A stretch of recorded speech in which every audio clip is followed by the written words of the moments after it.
आपल्या भारताच्या परराष्ट्र धोरणामध्ये आणि विकसित भारत घडण्यामध्ये बाबासाहेबांचा सहभाग कशा पद्धतीने या पुस्तकात आलेला आहे की पुढच्या काही वर्षांमध्ये भारत ह्युमन रिसोर्स प्रोव्हाइड करणारी जगाची फॅक्टरी बनणार आहे। सोन्याचं जे आता भाव आताची जी सिच्युएशन आहे किंवा पुढे बदलत जाणारी जी सिच्युएशन आहे त्याच्याशी याला कसं जोडता येईल डेमोग्राफिक डिव्हिडंड, तर त्याचा आपल्याला काही वेगळा फायदा असू शकतो। तुमच्याकडे जर लष्करी सामर्थ्य असेल, तुम्ही सक्षम असा लष्करी दृष्ट्या, तर इतरांची तुमच्याकडे डोळे वटारण्याची हिंमत होणार नाही।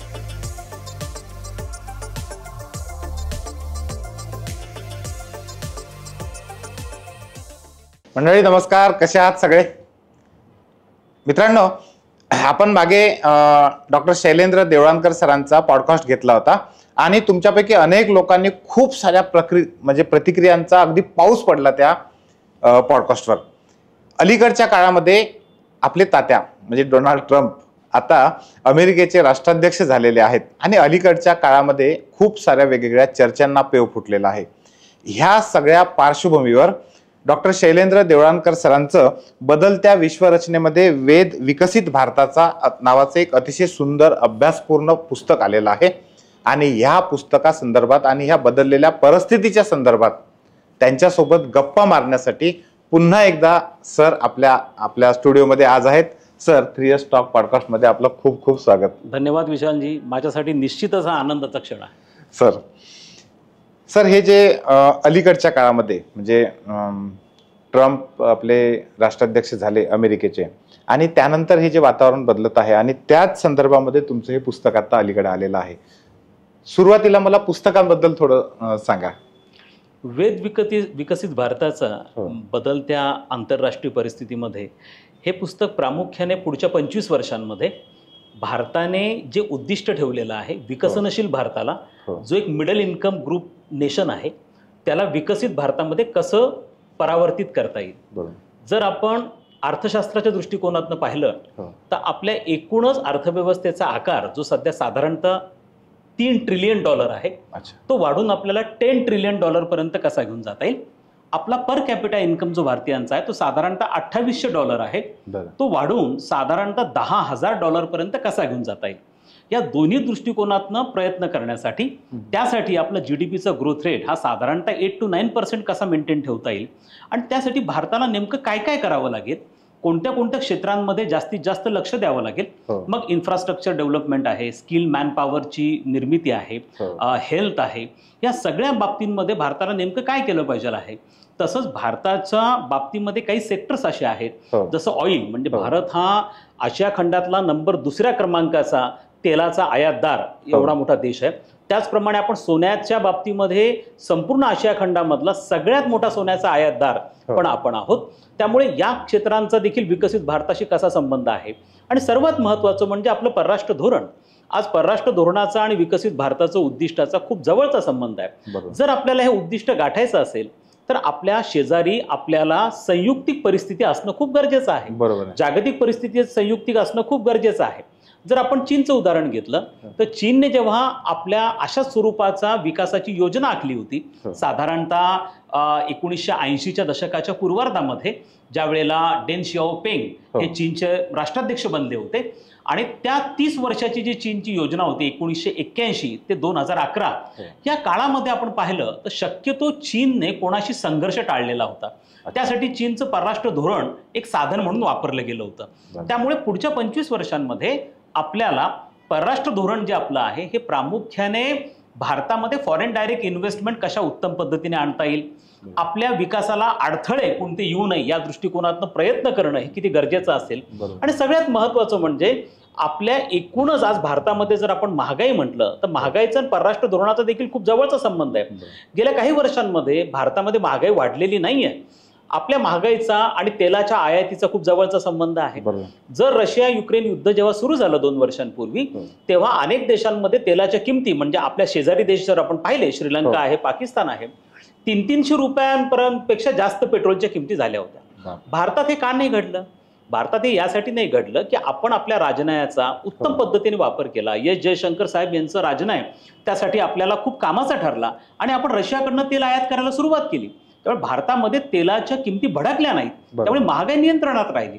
म्हणून परराष्ट्र धोरणाचा कसा उपयोग करून घेता येईल या सगळ्यांची चर्चा करणारं हे पुस्तक आहे. या पुस्तकामध्ये एकूण 49 प्रकरणं आहेत आणि ज्यामध्ये आपण एक अत्यंत महत्वाच्या भागाचा केलाय, म्हणजे साधारणतः विकसित भारताचं जे थेरॉटिकल फाउंडेशन आहे हे थेरॉटिकल फाउंडेशन कोणत्या समाज सुधारकांनी कोणत्या विचारवंतांनी ठेवलेलं आहे त्याची चर्चा पण मी याच्यामध्ये केली. म्हणजे विनायक दामोदर सावरकरांपासून तर पंतप्रधान नरेंद्र मोदींपर्यंत अनेक जणांचं कशा पद्धतीने योगदान यापूर्वी पण राहिलेलं आहे आणि भविष्यात कसं राहील या सगळ्यांची चर्चा करणारं हे पुस्तक आहे. सर, मी जेव्हा पुस्तक वाचत होतो म्हणजे मला आता तुम्ही जो धागा सांगितला तो खूप महत्वाचा वाटला. डॉक्टर बाबासाहेब आंबेडकरांनी म्हणजे या परराष्ट्र धोरणाबद्दल किंवा विकसित भारताचा पाया जो आहे तो उद्योगानेच राहू शकतो हे त्यांनी त्यावेळेस सांगितलं होतं आणि त्याचाही उल्लेख तुम्ही याच्यामध्ये केलेला आहे. मला वाटतं दुसऱ्या प्रकरणात हे आलं होतं. तर मी त्याचा संदर्भ मला ते विचारायचं आहे तुम्हाला की आपल्या भारताच्या परराष्ट्र धोरणामध्ये आणि विकसित भारत घडण्यामध्ये बाबासाहेबांचा सहभाग कशा पद्धतीने या पुस्तकात आलेला आहे. भारताला जर विकसित बनायचं असेल तर पहिले भारताला प्रॉडक्ट नेशन बनावं लागेल, म्हणजे उद्योगप्रधान देश बनावं लागेल. आणि जर भारताला उद्योगप्रधान देश बनवायचा असेल तर त्यासाठी जसं आपल्याला साधन संपत्तीचा विकास करावा लागणार आहे, फॉरेन डायरेक्ट इन्व्हेस्टमेंट लागेल, त्याच पद्धतीने भारताला सगळ्यात मोठी गरज आहे ती स्किल्ड मॅन पॉवरची, म्हणजे कौशल्याधिष्ठित मनुष्यबळाची. आणि जसं पंतप्रधान नरेंद्र मोदी पण म्हणाले की पुढच्या काही वर्षांमध्ये भारत ह्युमन रिसोर्स प्रोव्हाइड करणारी जगाची फॅक्टरी बनणार आहे. इतका प्रचंड मोठ्या प्रमाणावरती भारतामधून स्किल्ड मॅन पॉवर एक्सपोर्ट केलं जाईल. भारतामध्ये सर्वात पहिल्यांदा शिक्षणाच्या माध्यमातून युवकांमध्ये विद्यार्थ्यांमध्ये कौशल्य कशा पद्धतीने रुजवता येईल याची मागणी पहिल्यांदा डॉक्टर बाबासाहेब आंबेडकरांनी केली. त्यामुळे कौशल्यावरती आधारित शिक्षण कशा पद्धतीने दिलं गेलं पाहिजे याची मागणी डॉक्टर बाबासाहेब आंबेडकरांनी 1921 सालीच केलेली होती. दुसरं आपण असं आहे की आता आपल्याला शिक्षणाचा परीघ वाढवायचा आहे.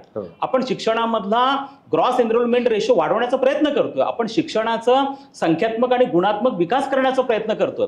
याला आम्ही शिक्षणाचं लोकशाहीकरण म्हणतो.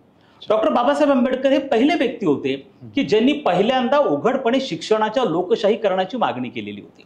त्यामुळे मला असं वाटतं की डॉक्टर बाबासाहेब आंबेडकर हे विकसित भारताचा संदर्भ बिंदू आहेत. डॉक्टर बाबासाहेब आंबेडकरांनी केलेल्या ज्याही सगळे विचार होते, मांडलेले विचार होते शिक्षणाच्या संदर्भामध्ये, ते आजच्या विकसित भारताला म्हणजे विकसनशील भारताला विकसित भारतामध्ये रूपांतरित करण्यासाठी अत्यंत उपयुक्त अशा प्रकारे ठरणार आहेत. मला असं वाटतं 100 वर्षांनी का होईना डॉक्टर बाबासाहेब आंबेडकरांच्या विचारांना आपण गांभीर्याने घेतोय आणि ते विचार आता विकसित भारताचे मुख्य आधार बनत आहेत. ग्रेट. सर, परराष्ट्र धोरणाचा तुमचा अभ्यास खूप मोठा आहे. मी 2007-08 पासून आम्ही जेव्हा MPSC UPSCचा अभ्यास करायचो त्यावेळेसपासून तुमचे पुस्तकं वाचत वाचत आम्ही अभ्यास केला. अलीकडच्या काळामध्ये अमेरिकेच्या राष्ट्राध्यक्षपदाची निवडणूक झाल्यानंतर ट्रम्प जसे सत्तेवर आले अशा एक अफवा लोकांमध्ये खूप जास्त आहेत. अफवा म्हणा किंवा बातम्या पण दिसत आहेत आपल्याला प्रसारमाध्यमांमध्ये पण की ट्रम्प आता भारताचा जो व्यापार आहे त्याच्यावर खूप जास्त प्रमाणामध्ये कर टॅरिफ लागतील आणि त्याचा परिणाम आपल्या अर्थव्यवस्थेवर होईल, चांगला होईल, वाईट होईल, असं वेगवेगळ्या सगळं आहे. तर ह्या सगळ्यांच्या बाबतीत चित्र काय आहे खरं? डोनाल्ड ट्रम्प यांनी अमेरिकेच्या राष्ट्राध्यक्ष पदाची शपथ घेऊन साधारणतः 1 महिना जेमते पूर्ण झालेला आहे. या 1 महिन्यांमध्ये त्यांनी 64 एक्झिक्युटिव्ह ऑर्डर्सवरती स्वाक्षऱ्या केलेल्या आहेत. त्यांनी निर्णयाचा धडाका लावलेला आहे आणि त्यांनी घेतलेले जे निर्णय आहेत ते जगाच्या अर्थकारणावरती आणि राजकारणावरती दोन्ही दृष्टीने अत्यंत गंभीर अशा स्वरूपाचे परिणाम करणारे आहेत. त्यामुळे एक प्रकारचं असुरक्षिततेचं आणि अनिश्चिततेचं वातावरण आहे. विशेष करून आर्थिक क्षेत्रामध्ये, व्यापारी क्षेत्रामध्ये त्यांनी एक धोरणाची घोषणा केलेली आहे. ते धोरण साधारणतः 2 एप्रिलला अंमलात येणार आहे. त्याला रेसिप्रोकल ट्रेड अरेंजमेंट असं म्हणतात, टेरिफ अरेंजमेंट असं आपण म्हणतो. हे रेसिप्रोकल टेरिफ अरेंजमेंट काय आहे की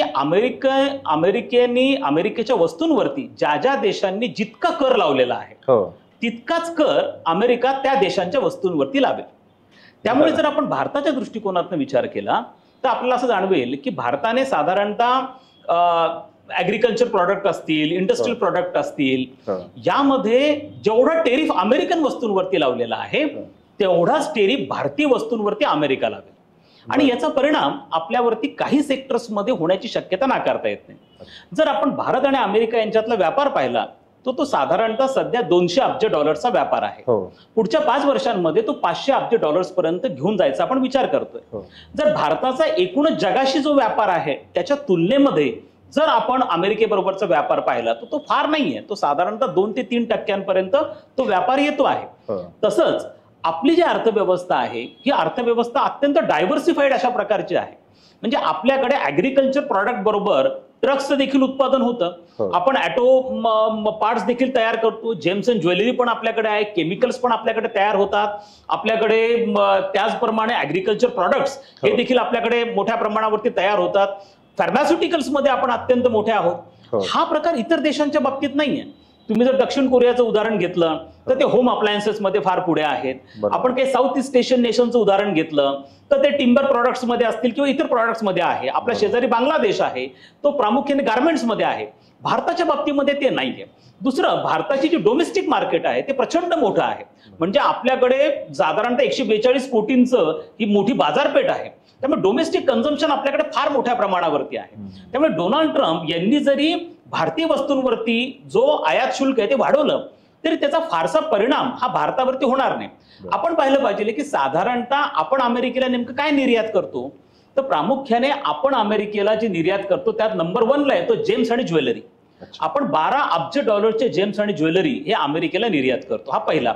दुसरा, आपण काय करतो, जो ऑटो प्रॉडक्ट्स आहेत म्हणजे ऑटोमोबाईल इंजिनियर्सला लागणारे स्पेअर पार्ट्स, याचा नंबर 2 वरती येतो. नंबर 3 ला आपण केमिकल्स निर्यात करतो, नंबर 4 ला आपण फार्मास्युटिकल आणि नंबर 5 ला आपण ऍग्रिकल्चर प्रॉडक्ट निर्यात करतो.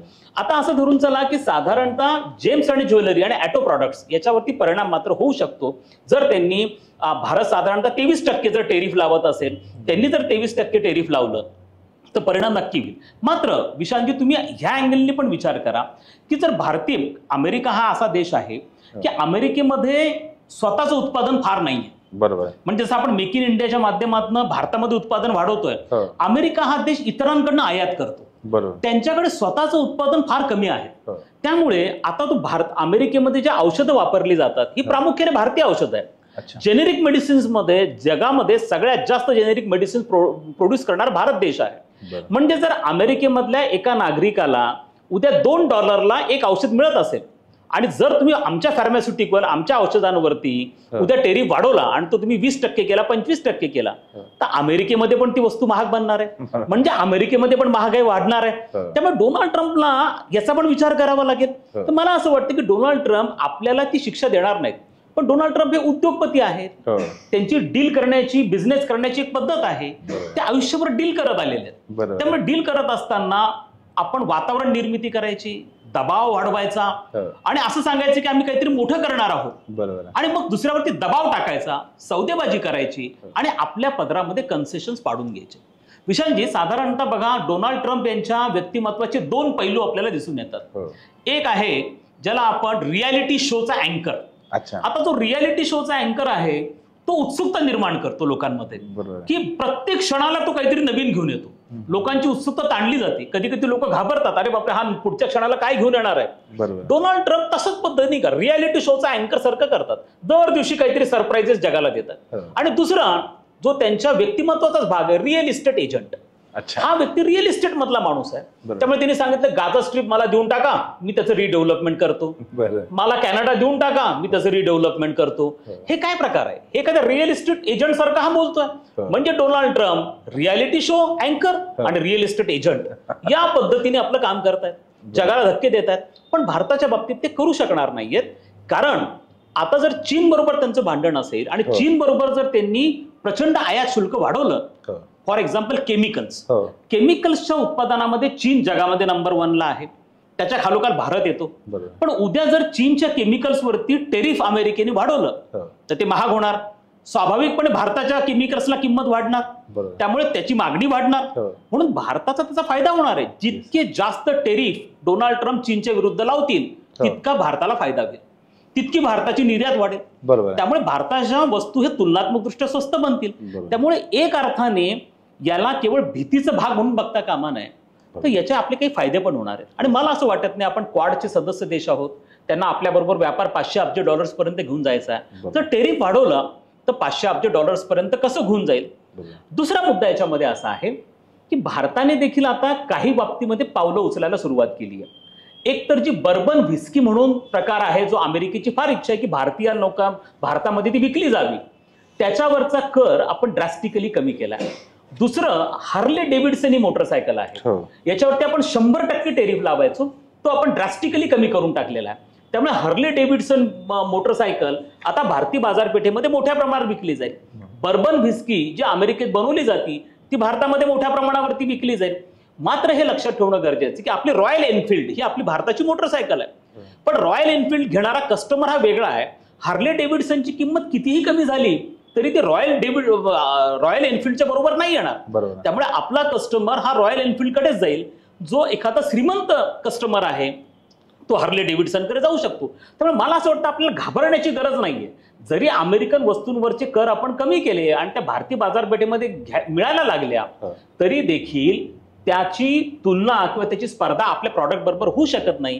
कारण अमेरिकन प्रॉडक्ट अफोर्ड करणारे भारतीय फार संख्येने कमी आहेत. लाखात एखादा, फार लाखात एखादा असणार. आता तुम्ही मला सांगा, टेस्लानी जर आपलं कार भारतामध्ये आणली, टेस्लानी इलेक्ट्रिक व्हेकल आपल्याकडे आणली, तर त्या इलेक्ट्रिक व्हेकलची किंमतच कमीत कमी 50 ते 75 लाखांच्या दरम्यान असेल. तर आपल्याकडे जर टाटा किंवा महिंद्रा एखादी इलेक्ट्रिक व्हेकल प्रोड्यूस करत असेल तर स्वाभाविकपणे जर ती 10-15 लाखाच्या रेंजमध्ये असेल तर कोणी 50 लाखाच्या रेंजमध्ये का जाणार आहे? त्यामुळे तुम्ही हा पण विचार केला पाहिजे की तुम्हाला आपण जे घाबरतो आहोत की अमेरिकन प्रॉडक्ट आल्यानंतर आमच्या डोमेस्टिक प्रॉडक्टचं काय होईल, असं आपल्याला विचार करायची गरज नाही. मात्र ऍग्रिकल्चर, फिशरीज आणि डेअरी हे मात्र फील्ड असे आहेत की ज्या ठिकाणी अमेरिकन प्रॉडक्ट आले तर आपल्या डोमेस्टिक याच्यावरती परिणाम होऊ शकतो. पण अमेरिकन चीज जर तुम्हाला मिळायला लागलं, आज आपल्या भारतामध्ये जी जिमची म्हणजे हेल्थ इंडस्ट्री आहे, ही हेल्थ इंडस्ट्री जिथं आपण जिम कल्चर आपण म्हणतो, ही साधारणतः $3 बिलियन डॉलरची आहे.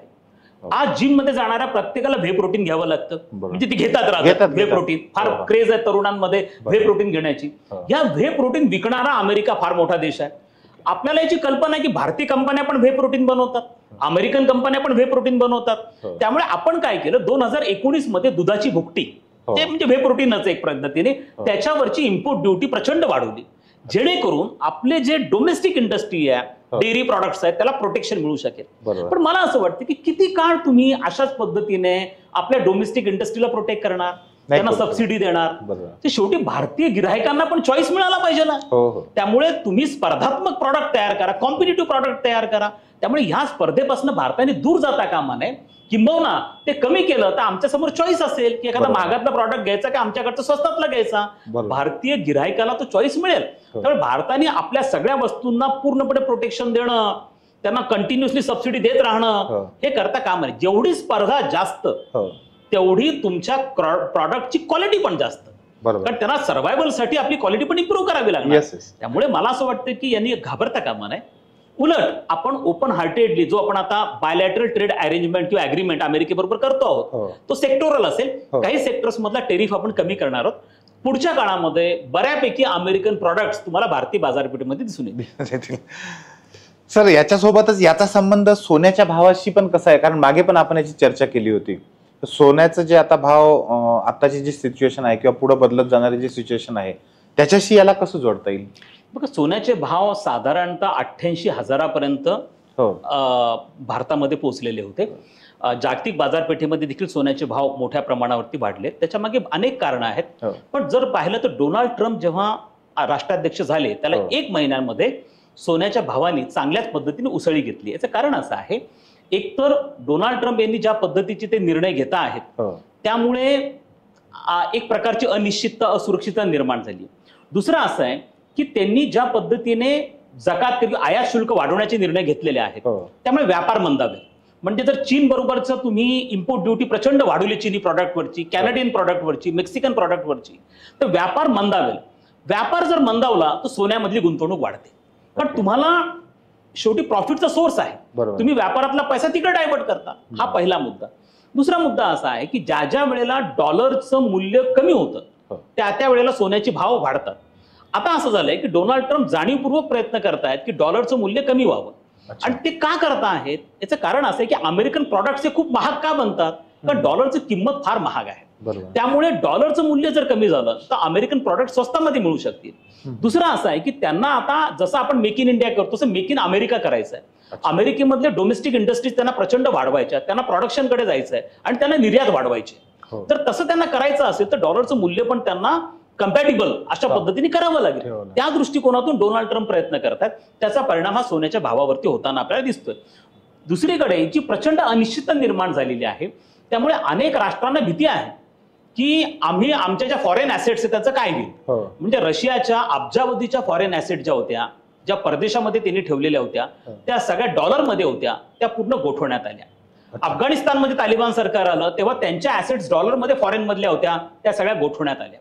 त्यामुळे भीती अशी आहे राष्ट्रांना की उद्या कोणावरती अशी पाळी आली, उद्या भारतावरती अशी पाळी आली, उद्या चीनवरती अशी पाळी आली, तर त्यांच्या फॉरेन ऍसेट्स हे परकीय देश म्हणा, अमेरिका म्हणा, युरोपियन देश गोठवू शकतात.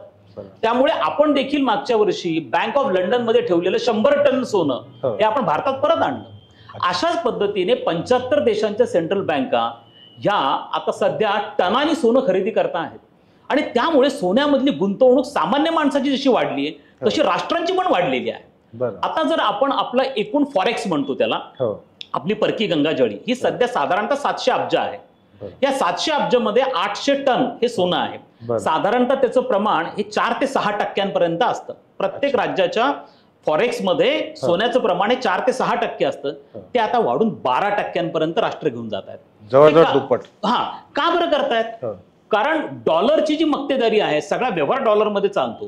पण आता जर डॉलरच्या बाबतीमध्ये अमेरिकेच्या एकूणच भूमिकेविषयी जर साशंकता असेल तर लोक डॉलर शिवाय दुसरा पर्याय शोधायला लागतील. आणि डॉलरला एक मोठा पर्याय म्हणून सोन्याकडे पाहिलं जात आहे. म्हणून सोन्याची गुंतवणूक वाढवली जाते, सोन्याचा साठा वाढवला जातोय आणि डॉलरचा साठा कमी करण्याकडे राष्ट्रांचा कल आहे.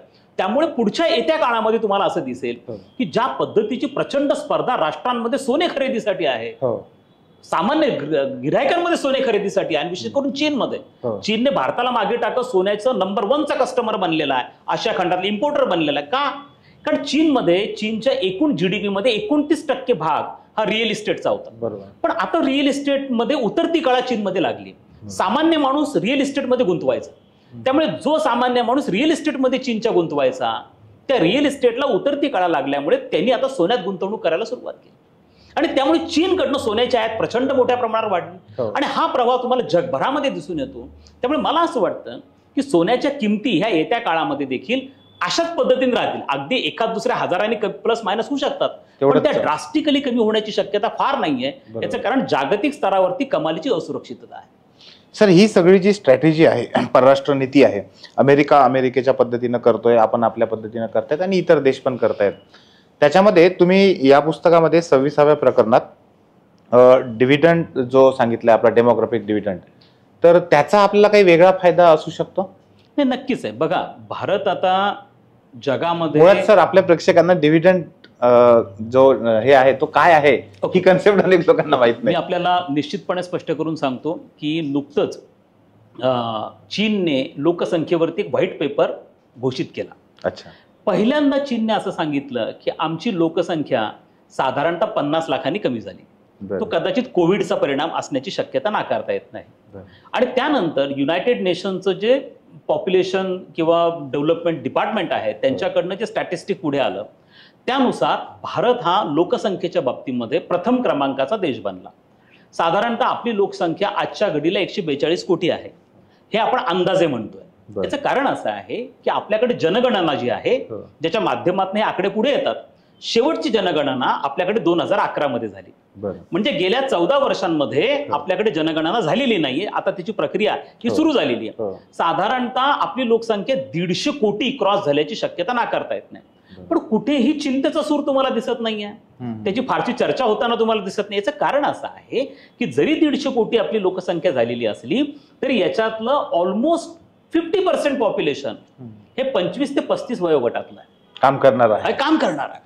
आणि त्यामुळे ज्याला आम्ही डेमोग्राफिक डिव्हिडंड असं म्हणतो. आणि त्यामुळे आपल्याला हा एक प्रकारचा लिव्हरेज आहे, आपल्याला एक प्रकारचा फायदा आहे. भारताचं जे ऍव्हरेज एज आहे, सरासरी वय आहे, हे 39 आहे.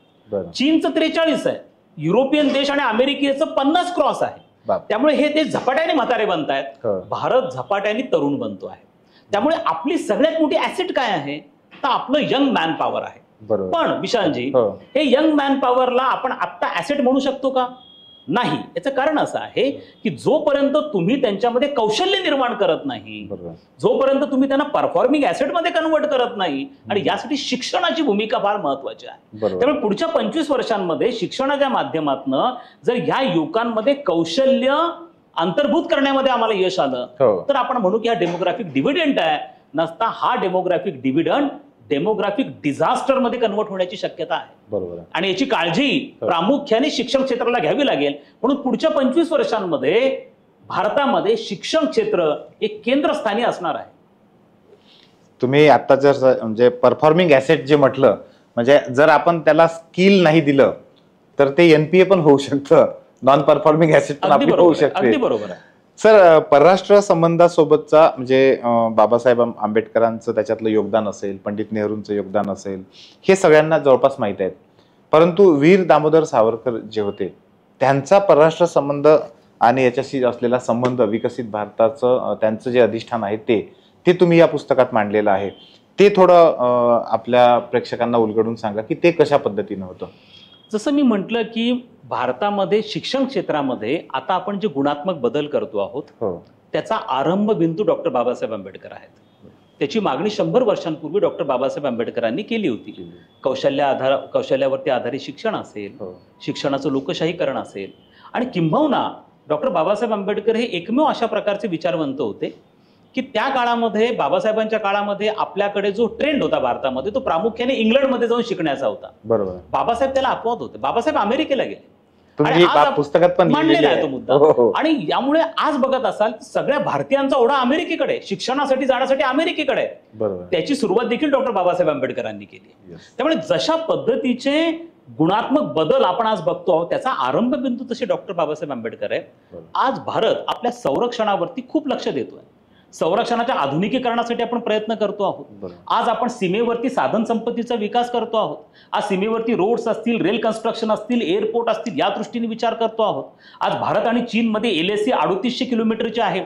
त्या ठिकाणी प्रचंड इन्फ्रास्ट्रक्चर डेव्हलप केलंय. भारत बांगलादेश असेल, भारत पाकिस्तान असेल, या सीमेवरती आपल्या सीमा ज्या आपण संरक्षण दृष्ट्या आपण त्याचं आधुनिकीकरण करण्याचा प्रयत्न करतो त्याचे आरंभ बिंदू विनायक दामोदर सावरकर होते. कारण सावरकरांनी पहिल्यांदा मागणी ही केलेली होती की भारताला केवळ आपल्या परराष्ट्र धोरणाच्या माध्यमातून आपल्याला आपला प्रभाव निर्माण करता येणार नाही, तर आपल्याला आर्थिक विकासाबरोबर संरक्षण, लष्करी विकास हा केला पाहिजे आहे. आणि आज खरं तुम्ही म्हणाल तर जगाने देखील ह्याच गोष्टीला मान्य केलेलं आहे. भारताला हे रिअलायझेशन व्हायला उशीर लागला, पण आज आपण जशा पद्धतीने आर्थिक विकास करतो आहोत तशाच पद्धतीने संरक्षण क्षेत्राचा विकास करतो आहोत. आज आपण संरक्षण धोरणामध्ये अनेक गुणात्मक बदल घडून आणलेले आहेत. या सगळ्यांचं श्रेय, या सगळ्यांची मागणी पहिल्यांदा विनायक दामोदर सावरकरांनी केलेली होती. त्यामुळे तुम्हाला जो बलशाली भारत आपण म्हणतो आहोत, जो लष्करीदृष्ट्या सक्षम भारत आपण असं म्हणतो आहोत, आपण संरक्षण दृष्ट्या आधुनिकीकरणाच्या दिशेने जात आहोत, या सगळ्यांचा विचार हा काही दशकांपूर्वीच विनायक दामोदर सावरकरांनी केलेला होता. त्यामुळे आज आपण विकसित भारताचा फार मोठा आधार असणार आहे. तो म्हणजे आपल्याकडची संरक्षण सामर्थ्य, आणि तो असलाच पाहिजे. मी तुम्हाला उदाहरण देतो. तुम्ही चीनचं उदाहरण घ्या. कोविडच्या काळामध्ये जवळपास सगळ्या जगाला माहिती होतं की कोविडचा उगम कुठनं झाला, प्रसार कुठनं झाला. सगळ्यांना कल्पना होती की चीनमधल्या वुहानमध्ये एका लॅबमध्ये या संदर्भातला व्हायरस जो आहे तो त्याचा उगम झाला, तिकडे प्रसार झाला. जवळपास सगळ्यांना ही गोष्ट माहिती असताना किती देश उघडपणे पुढे आले आणि त्यांनी चीनचा उघडपणे विरोध केला. कोणामध्ये धाडस होतं की उघडपणे चीनवरती टीका करण्याची किंवा त्याच्या विरुद्ध आर्थिक निर्बंध टाकण्याची? एका देशाने धाडस केलं, ऑस्ट्रेलियाने. आणि त्या ऑस्ट्रेलियाच्या सगळ्या गुड्सवरती, मालावरती चीनने बहिष्कार टाकला. हे लक्षात घ्या. का नाही केलं कोणी धाडस? कारण चीनचं लष्करी सामर्थ्य. तुमच्याकडे जर लष्करी सामर्थ्य असेल, तुम्ही सक्षम असा लष्करी दृष्ट्या, तर इतरांची तुमच्याकडे डोळे वटारण्याची हिंमत होणार नाही. हेच डॉक्टर विनायक दामोदर सावरकर सांगत होते. आणि त्यामुळे आपण आता त्याच्यावरती लक्ष द्यायला सुरुवात केली असल्यामुळे अख्खं प्रकरण किंबहुना माझ्या विकसित भारत या पुस्तकाची सुरुवातच सावरकरांपासून होती. सावरकर आहेत, आंबेडकर आहेत, पंडित जवाहरलाल नेहरू आहेत, अटल बिहारी वाजपेयी आहेत, इंद्रकुमार गुजराल आहेत आणि मनोहर पर्रीकर आहेत. या सगळ्यांचं योगदान विकसित भारतासाठी यांनी कशा पद्धतीने त्याचा फाउंडेशन विकसित भारताचं तयार केलं, हेच मी मांडण्याचा प्रयत्न या पुस्तकातनं केला आहे. सर, खरं तर हे अज्ञात नाही म्हणता येणार, परंतु खूप जास्त प्रकाशात न आलेले पैलू होते. परराष्ट्र धोरणाची आणि विकसित भारताची पायाभरणी ज्यांनी केली, आणि हे या पुस्तकांमुळे आपल्याला सगळ्यांना म्हणजे आम्हा विद्यार्थ्यांना पाहायला मिळते आहे, ही एक खूप चांगली गोष्ट आहे. सर, या पुस्तकाच्या माध्यमातून खूप सुंदर पद्धतीने तुम्ही हे सगळं सांगितलेलं आहे. मी आमच्या प्रेक्षकांना हे सांगेन की पुस्तक नक्की वाचा. या पुस्तकामध्ये सर्वसामान्य माणसाच्या अँगलने, म्हणजे MPSC UPSCचा अभ्यास करणारा किंवा एखादा प्राध्यापक असेल किंवा हे असेल, हे सोडा, परंतु सर्वसामान्य माणसासाठी सुद्धा परराष्ट्र धोरण समजून घेणं का आवश्यक आहे, त्याचा आपल्या दैनंदिन जीवनावर कशा पद्धतीने परिणाम होतो, बटरफ्लाय इफेक्ट आपण ज्याला म्हणतो, जी मूळ पर्यावरण शास्त्रातली कन्सेप्ट आहे, त्याच पद्धतीने आत्ता अमेरिकेमध्ये काही झालं किंवा इतर जागतिक दर्जावर कुठेही काही झालं तरी आपण गल्लीमध्ये बसून असताना सुद्धा आपल्यावर त्याचा परिणाम होऊ शकतो. हे मला वाटतं ह्या पुस्तकाचं मोठं यश आहे समजावून सांगण्यामध्ये. सर, खूप खूप धन्यवाद. आज आपण या पॉडकास्टमध्ये आलात आणि इतक्या सुंदर पद्धतीने आम्हाला मार्गदर्शन केलं. थँक्यू. धन्यवाद. माझ्यासाठी निश्चितच हा अत्यंत आनंदाचा क्षण असतो. मला असं वाटतं की पुढच्या 25 वर्षामध्ये विकसित भारत हे एक अत्यंत महत्त्वपूर्ण संकल्पना असणार आहे. आणि जे तरुण आता साधारणतः त्यांच्या 20 ते 25 वयोगटामधले आहेत, ते प्रामुख्याने 2047 मध्ये जेव्हा भारतीय स्वातंत्र्याला 100 वर्ष पूर्ण होतील, ज्यावेळेला विकसित भारताचं स्वप्न आपण साकारणार आहोत, त्यावेळेला निश्चितपणे म्हणजे पुढचे 25 वर्ष या तरुणांना ही संकल्पना जी आहे ही सातत्याने ऐकता येणार आहे, ती वाचावी लागणार आहे. त्यामुळे ती संकल्पना नेमकी काय आहे, कशा पद्धतीचं आपण दिशा ठरवलेली आहे भविष्यामध्ये, मग आर्थिक विकासाची असेल, लष्करी विकासाची असेल, आपल्या परराष्ट्र धोरणाच्या विकासाची असेल, ती दिशा निश्चित करण्याचं, ती दिशा समजून सांगण्याचं कार्य या पुस्तकाने केलेलं आहे. त्यामुळे आपण सगळेजण याचं स्वागत कराल अशी मी अपेक्षा करतो. धन्यवाद. थँक्यू. मित्रांनो, पुस्तकाची लिंक आपण खाली डिस्क्रिप्शन मध्ये दिलेली आहे. ज्यांना हे पुस्तक घ्यायचं आहे किंवा पाहायचं आहे त्यांनी नक्की त्या लिंकवर जाऊन ते पाहू शकता. थँक्यू.